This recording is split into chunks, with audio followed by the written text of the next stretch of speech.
Welcome to American Beer TV.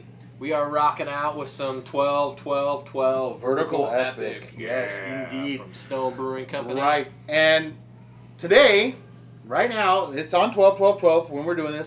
And right now, you should be opening your bottles of 2, 3, 4, 5, 6, and so on throughout the thing.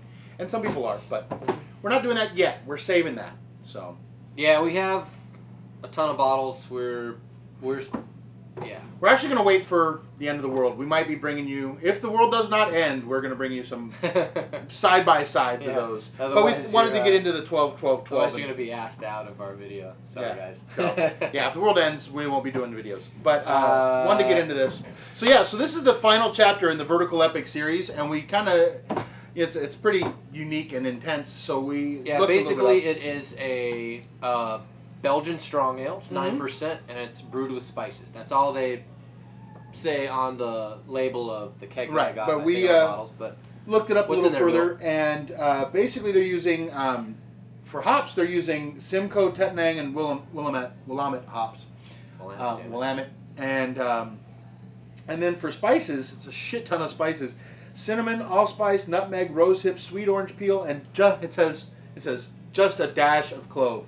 I think that means that's meant a little. It almost looks like a Belgian stout though too. I mean, the head is super dark. Yeah, it's mahogany style. You can't see through it at all. So let's get into the nose here.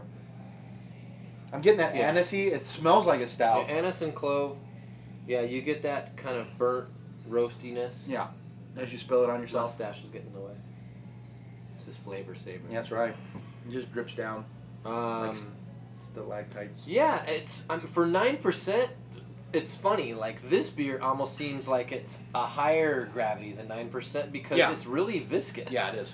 So I don't know if it just has a lot more residual sugar left. If they slowed down the yeast process or the fermentation process. I don't think so. Well, let's get into the flavor, and we'll talk about the flavor on it. I mean, just looking at it, and as it pours out of the tap, it's really thick. Yeah, it definitely. I mean, if you look at how that's coating, I mean, it's certainly leaving legs forever.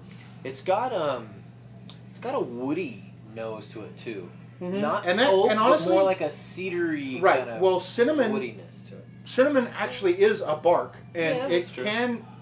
Certain strains of it, I found some cinnamon, and I brewed some stuff with it at a Korean market, and it had a totally different flavor than the traditional cinnamon that we know here. It had a lot more woody character. So just because they say they're using cinnamon, they're not specifically stating what cinnamon it is, and it could be more of that woodsy variety.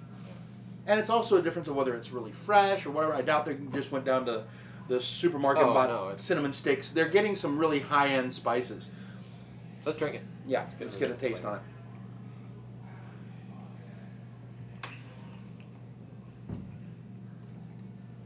Yeah, it really fills your mouth. Mm-hmm. It is. It's like this weird fusion beer. It's like a Belgian spice stout. Some Belgian, yeah. But it's not... Belgian spice stout is a really good way to describe it, I think. But it's not super stouty. Right, no. Stouty's not really a word. It's a Belgian light stout? Yeah, I guess. I guess. Belgian spice light stout. Yeah, I mean, it's a really unique think about it more like style beer. I would say this is probably more... The thing is, it's brewed almost to triple strength, but it would fall in the category of the doubles because the doubles are normally the darker of the... It normally goes light with the singles, dark with the doubles, light with the triples, and then dark with the quads. Yeah, but even this is way darker than any double. Right. A double is like a deep amber. Right. So it's a little hybridy there. Also, I'm detecting a large amount of smoke in this as well, and I'm wondering if they use some smoke malts. No, I'm not. Or if that just comes from the spices. I'm not detecting so much smoke as I am the roasted malts. Well, I'll tell you what. Also, this tastes very different. I did have a bottle of this a few days ago, and it tasted very different in the bottle than it did on draft, so bear that in mind. This is on draft, and out of the bottle, to me, it tasted more smoky. This now it tastes a bit more roasty off the draft. I'm also getting, and I don't know if it's a spice or what, almost an irony tang. You know what I mean? Yeah, could be. I think that is the mix of all the different spices. It could be. I don't know where that's coming from. I think sometimes when you add a lot of spices to beer, you get that kind of mineral effect. Yeah. You know, it really. I think your senses don't know what to do, so you get this really weird, like, sensory effect on your palate. Could be. I don't know exactly what that's coming from. Because some of those Belgian beer, like the Belgian Christmas beers that use all the different spices, they all kind of have that weird, like mineral, irony, metallic. Yeah. So it's got a little bit of that, and you know, the spices. But not metallic, oxidized metallic. No. And it's just a subtle hint. I think that might come from actually after you said that and then tasting it again. It kind of seems like that comes from the roasted malt. It could be. I know you can get if you it's have like that carbon effect. I know. Because I've homebrewed a couple beers that were really, really roasty, and they took on kind of an irony, and I don't know what that was from. So I don't know. I'm not sure, but it's really unique. Although, and here's the thing that I thought about when I tried this in a bottle, and I still think it holds up to on draft. I think this beer could, ironically enough, benefit from aging. The ironic thing is after 11 beers, and say 10 years. Was it 11 beers in 10 years? 10 years. 10 years.